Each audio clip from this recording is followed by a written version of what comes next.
It was a highly eventful 2018 on the North Korea front, albeit with much left in the air going into this new year. The clues all around us are mixed and difficult to read, but there are still signs that the coming months could see more dialogue and even a visit by the North's chairman Kim Jong Un to Seoul. I'm Alex Jensen, marking the start of 2019 with another edition of K-News Today for Korea Now. Obviously, one of the most important indicators being assessed by analysts is the New Year message delivered by Chairman Kim this week. Even the way he sat in an armchair rather than standing on a podium during his speech was seen by some experts as an attempt to seem more relatable. He said he's ready to hold a second summit with US President Donald Trump, but also warned of seeking a new way if American denuclearization pressure through sanctions continues. Now, that might sound like an immediate sticking point, but for now, let's delve further into the North Korean perspective. Clearly, Pyongyang is still pushing for sanctions relief. Just this week, UNICEF estimated that at least $19.5 million is needed to support North Korean children this year, and that 10.9 million people in the North are exposed to chronic food insecurity and lack access to basic services. Chairman Kim spent most of his New Year's address stressing the importance of economic development, whereas he only used the word nuclear twice, compared with 22 times last year. He put forward ideas such as reopening the Inter-Korean Industrial Park in the North's border city of Kaesong, and resuming suspended tours from South Korea to Mount Kumgang without any preconditions. Now, of course, that still doesn't factor in Seoul and Washington's own positions, but there was also that threat from Chairman Kim to help persuade them.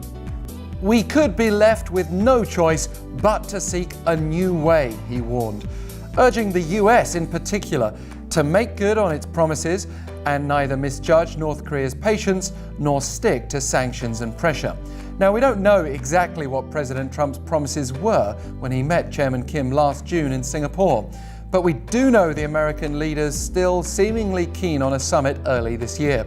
He said this week he's received a great letter from Kim and has repeatedly indicated he looks forward to their next meeting and dangled once again the carrot of the North's great economic potential. As for South Korea, the government said Kim's address is expected to have a positive effect.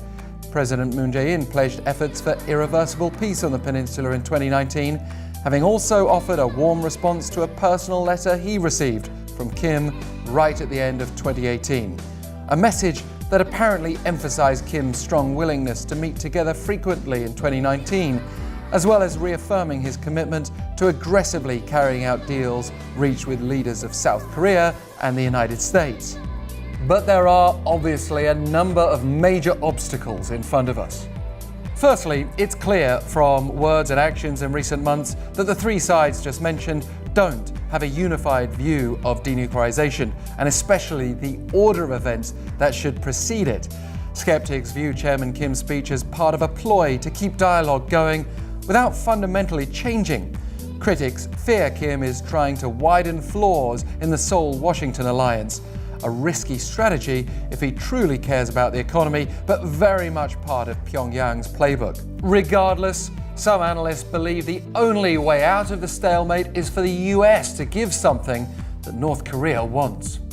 Whether Washington makes any concessions may depend on how concerned the US is about whatever a new way might entail, whether it's just rhetoric or a solid threat. It's hard to predict what President Trump will do, but it seems he's likely to stick to sanctions as they are for now, to keep pressure on as he has with political opponents at home. What we do know is that the liberal Moon Jae-in administration is likely to be as patient as it possibly can in the name of ensuring lasting peace while staying in touch with the international community.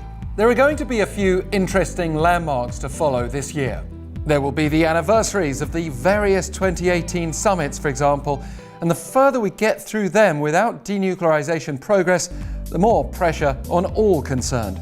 There's also the centenary of Korea's March 1st movement, a battle for independence that can unite both North and South. Moreover, this year is the 30th anniversary of the fall of the Berlin Wall, which will particularly hold appeal from a global perspective as we compare the situation here with the end of Germany's division.